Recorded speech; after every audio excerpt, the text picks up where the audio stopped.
This is Chicago's Morning Answer with Dan Proft and Amy Jacobson on AM 560. The Answer.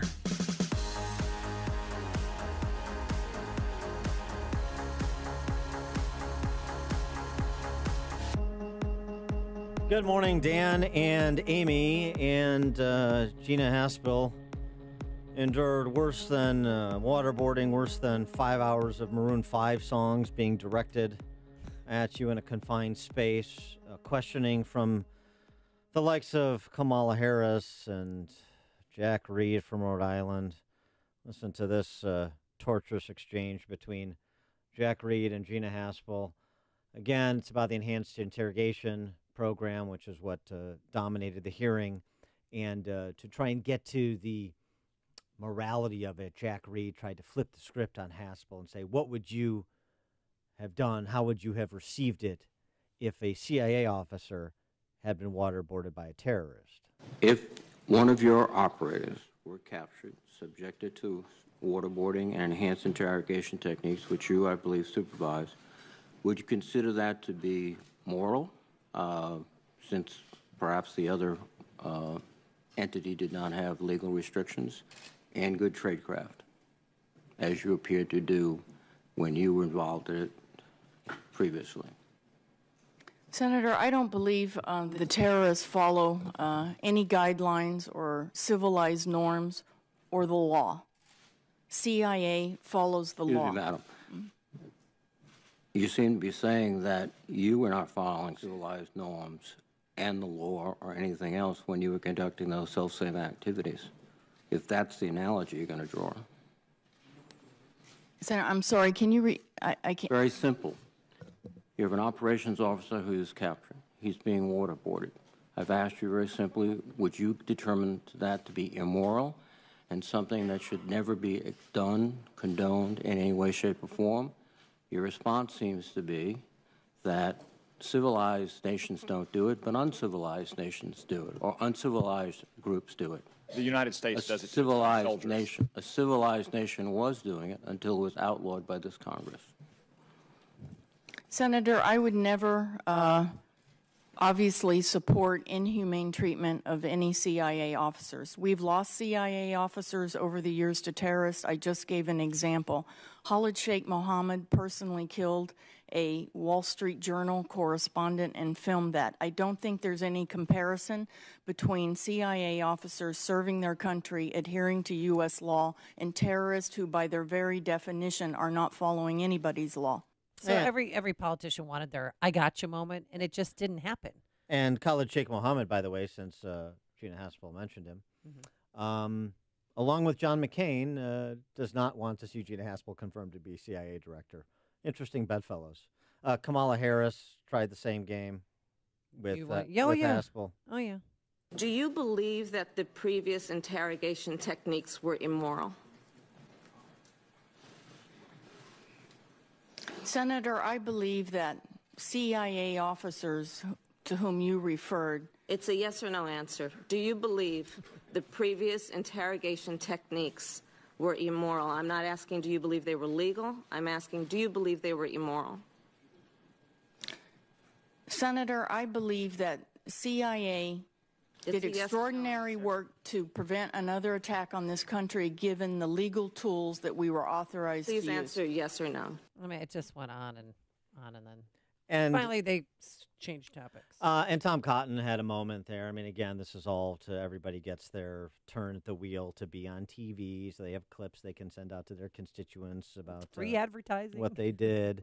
But Tom Cotton did make a valuable point when he went back in time to the period that everybody is questioning Haspel about and reminded his colleagues about some senior-level officers that were in CIA at the time that went on to, say, be CIA director, like, I don't know, John Brennan? These programs were, to the best of your understanding, approved by the Commander-in-Chief, legally approved by the Attorney General, and supported by the director of the CIA, who I point out at the time was the former Democratic staff director of this committee. Is that correct? That's correct, Senator. You said that you were not a senior manager when those programs were created. Is that correct? That's correct. Was John Brennan a member of the Senior Intelligence Service and the Deputy Executive Director at the time a senior manager, in your opinion? Senator, I believe Mr. Brennan was the deputy exter of the Yes. agency at that time. And you'd consider that a senior manager position at the CIA? I believe it's the number 4 position.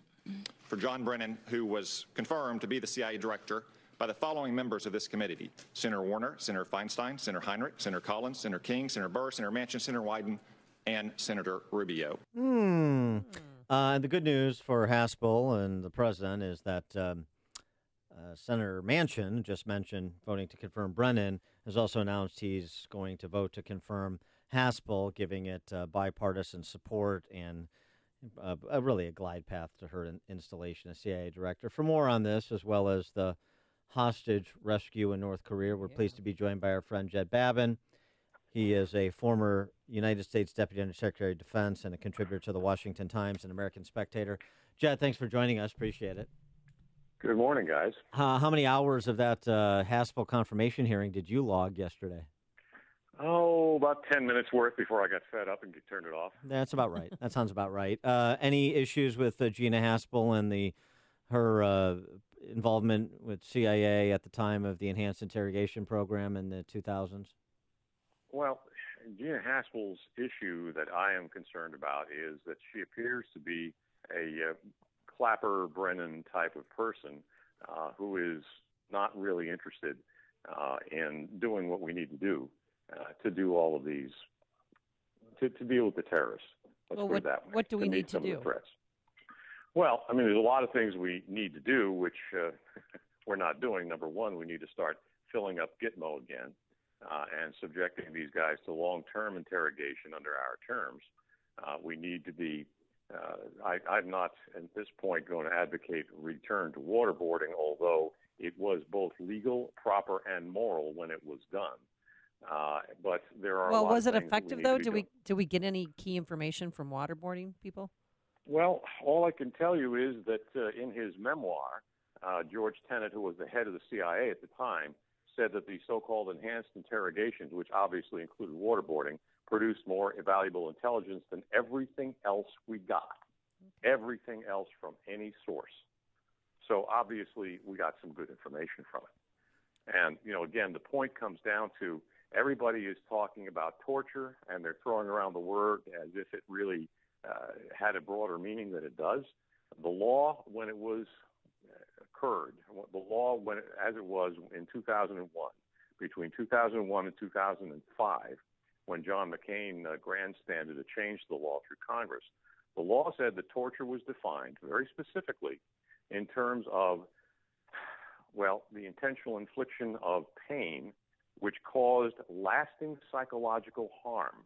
Now, waterboarding, as was demonstrated by the fact that we've been waterboarding our fighter pilots, bomber pilots, special operators for decades in so-called SEER schools, survival, escape, resistance, and evasion. That kind of a school, they waterboarded all of those people for a long, long time, and there was no lasting psychological harm. So, therefore, waterboarding was legal. It was not torture. Now, McCain's amendment muddied up the law and made it so that anything that is degrading or, I forget the precise terms, but inhumane, degrading, and so forth treatment was then outlawed. So, sure, waterboarding and slapping somebody's face are equated under that law now, and everything is torture. So that's a long way of saying that what we did then, we probably should still be able to do, and it did produce considerable value. Well, let me ask you this.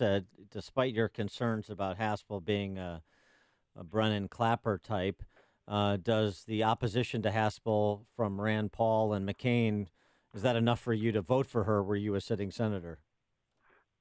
Well, you mean the fact that they were opposing it would make you support them? Yes. Yeah, probably. Okay. The fact that Kamala Harris is against something means that I would automatically be in favor of it, subject to further proofs. Yes, okay, fair enough.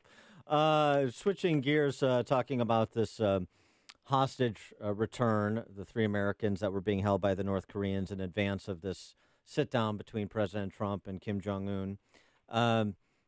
Were you heartened not just by the return of Americans, obviously, but also President Trump making a note of Otto Warmbier, remembering Otto Warmbier, who was murdered by that regime while on the tarmac, sending a signal to North Korea, just because you did this doesn't mean I've forgotten who you are? Well, yes, clearly Mr. Trump did the right thing. He has produced so far, a great diplomatic success on North Korea. They've been promising, number one, to stop nuclear testing, stop missile testing, and have also already released 3 American hostages. So those are big wins already.